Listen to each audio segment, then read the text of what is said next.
Daksoom o surusom? Kidlat. Huwag ka magmumulat na kukulang kasi gamitin mo yung dalawang kamay mo. O, gamitin mo. Sige, aprusan na kita isaksagin. Bago kita pakawalan. Sige. Sige. Hindi kita parulusan. Sige, aprusan. Aprusan na kita saksagin. O, pagalingin mo. Gusto ko pagalingin mo lang, ha? O, bakit pa kinukulam? Anong problema mo? Mag-uusap tayo ng maayos. Nagagalit ka ba rito? Naiinggit? O nakukusunadan mo? Sige, tapon mo. Oh. Kukulamin pa, hindi na. Ha? Hindi na. Gusto mo ng kuryente? Sabi umak na diyo. Kuryente lang ama. Ano? Sige. Bakit mo kinukulam? Pag hindi ka nakipag-usap, papatayin kita sa katawan na yan. Hindi ka na kumukulam dyan. Sige. Sige, tanggalin mo. No? Hindi na kita inahawakan. O, bakit mo nga kinukulam? Gusto ko lang malaman. Okay, Mami. Galit, inggit. Ayan, no, that's ha. Hindi na kita inahawakan. Marami lang umiyak dito mangkukulam na nahuli ko. Ano ba atraso sa'yo? Ano ba atraso? Bakit mo kinukulam yan? Paano ano mo ito? Paano ano mo? Okay, tapos natin na. Ikaw din ba ang gumagawa sa asawa nito? Sa likod niya? Sagot! Ikaw ang gumagawa? Ha? Parusahan kita eh. Ikaw ang gumagawa rin na... Tanggalin mo. Ano ka, sir? Huwag ka magmumulat. Bubulagin kita. O, apos ang nilikod mo. O, pagalingin mo yung sa likod yung bukol. Ano ba nilagay mo dyan? Uod, insekto. Ha? Uod. Tanggalin mo. Dalawang kamay mo. Okay. Kapitbahay ka, malayo. So, pag hindi ka sumagot, kukulintin kita. Kapitbahay, malayo. Ha? Malayo. Kamag-anak o kapitbahay ka? Asawa ko! Ha? Asawa ko! Anong asawa mo? Matanda ka? Matanda? Matanda. Ikaw yung unang asawa? O, tumigil ka na! Patayin! Gusto ko silang patayin! Tumigil ka na! Papatayin kita! Tumigil! Huwag mong papakitin pangalan mo nito. Magsisiros ka. Ha? Akin yung asawa ko.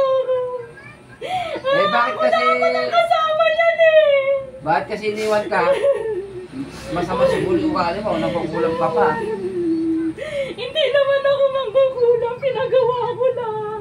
Kasi Okay. gusto ko sila mag-aliw. Gusto ko sila Binalang- mag-iwalayan ulit. Kasi gusto ko Magkano binayad mo? Ako mismo ang makakasama niya. Magkano binayad mo? Magkano? Malaki siyempre! Malaki! 10,000? 20? 50,000? Para papatay. Malaki. Ha? Basta malaki. Basta malaki. Babae o lalaki yung napakulaman mo? Lalaki. Lalaki yung kumakulam. Exact 30 kulong pinakulam. Lalaki. Ay! Ay! Daos, tanto betam. Papatayin nyo ito? Papatayin nyo na. Anong buwan nyo papatayin itong mag-asawa? Sagot! Tunti lang. Ha?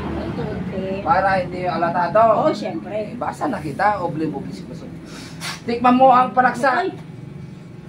Titigilan mo ito o papatayin ko kayong dalawa? Ikaw na kumulam at nagpakulam, papatayin ko kayong dalawa. Titigil ka o hindi? Depende sa kapagawa. Anong depende?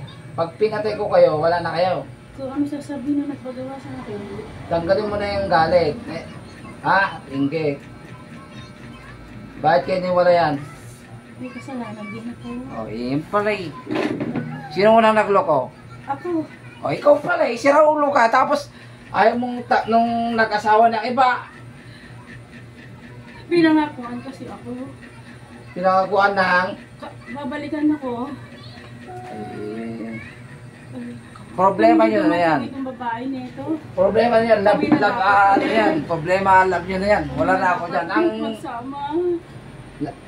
tungkulin kong gamutin ito dahil nagpunta sa akin, manggagamot ako. Diba? Tungkulin kong gamutin ito. Pues, ngayon, kung babalikan mo sila, papatay ko kayong dalawa. Okay ka ng tawad. Hindi ako yung nagtawad. Sasao mo. Kasama ko. Bahala ka sa buhay mo. Gusto, patay na lang kita. Ano, patayin ko na ito? Spirito, papatayin ko na ito. Hindi pa mga matitumang ko lang ito. Gigilitan ko ito. Ha? Pag kung anong basa niya. Ikaw daw papatayin niya eh. Papatayin mo yung asawa mo. Papatayin mo. Sago! Papatayin mo. Ha? Sino papatayin mo? Itong babae, itong lalaki? Ha? Sino papatayin mo? Sino papatayin mo? Silang dalawa. Silang dalawa. Sira ulo ka pala eh. Paano? Itutuloy mo pa ba o hindi na? Eh paano yan? Nakulong ka na, awak kung buhay mo naman kukulam ka, hindi ka makakatakas dyan. Kakausapin din ako. Ha? Kakausapin din ako. Gusto niya ibalik ko sa inyo? Binabarang itong likod niya. Binabarang mo ito. Ha? Hindi, may nilagay lang ako dyan. Gusto kong bumalik yung dati. Ginamot mo na. Nangyari na yung nagawa ko nun. Nabuhay ko siya ulit.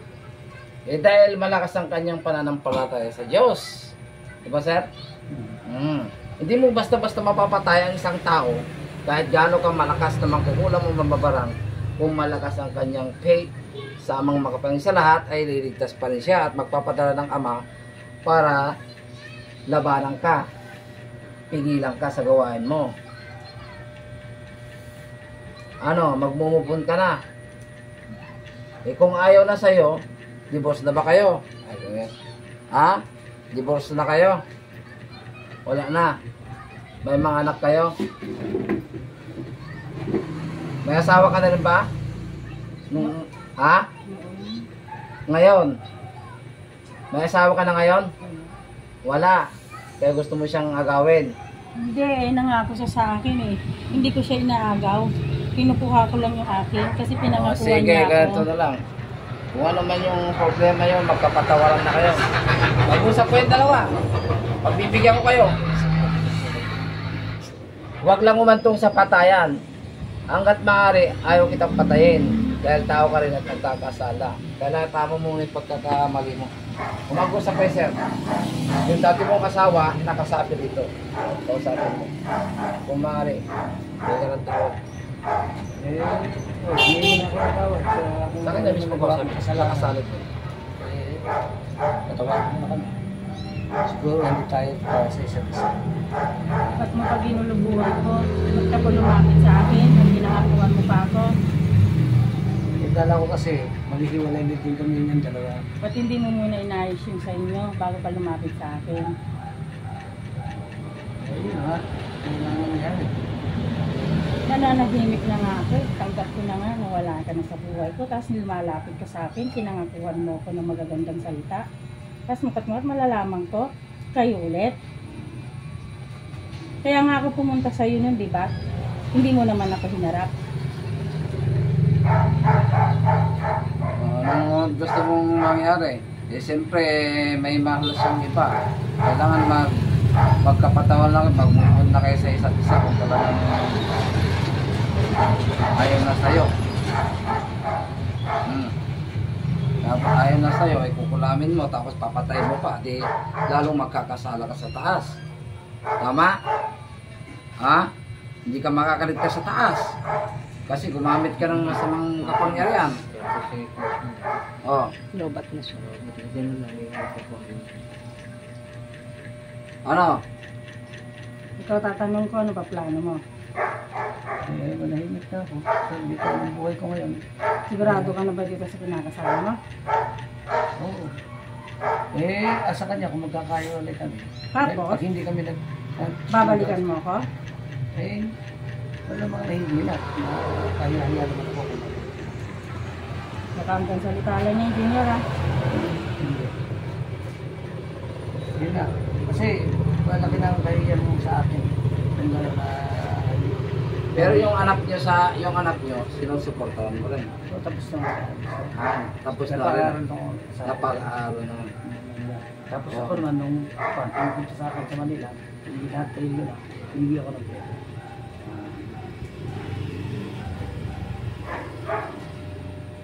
O ano pa? Bago kita palayain. Sige, bago kayo magkapatawan, magkakuan na, mag-ubod na kayo. Kasi pag may galit kayo sa isa't isa, hindi kayo makaka-move on. Tutulungan ko kayo. Yung problema nyo, ako'y nasagit na lang sa inyo. Ha? Wala akong papanigan. O ano? Hindi na ako ng tawad sa kanya. Nakangako ka ba na hindi mo na ipapagawa? Nakangako ka, sama. Magkapangin sa lahat. Masakit pa yung loob ko eh. Eh, kailangan tanggapin mo na. Yun ang desisyon niya eh. Ha?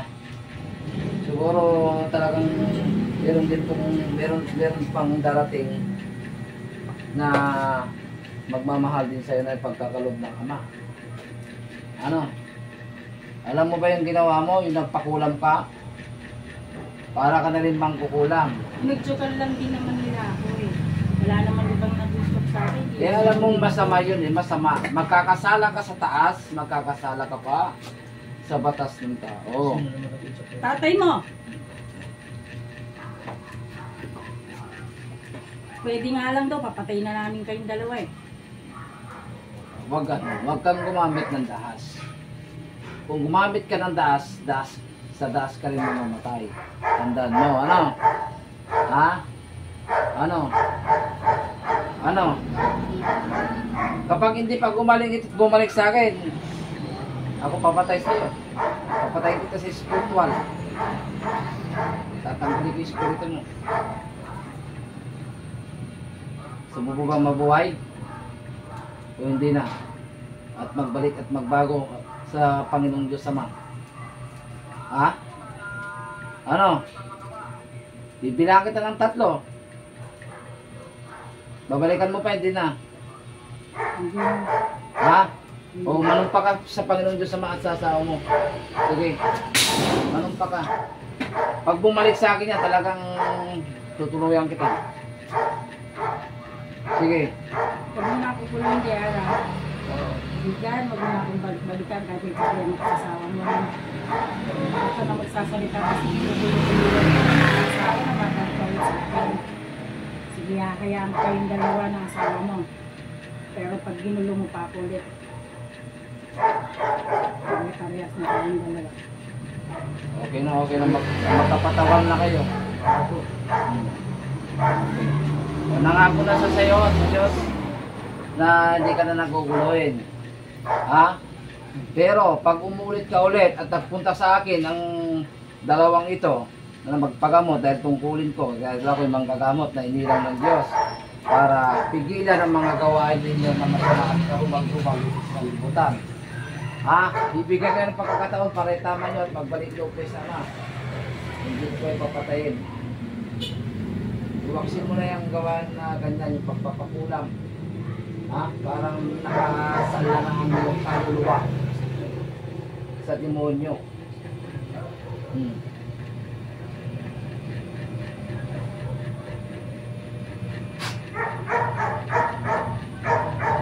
Okay, palalayain ko kayo, ha? Nagkakaintindihan ba tayo?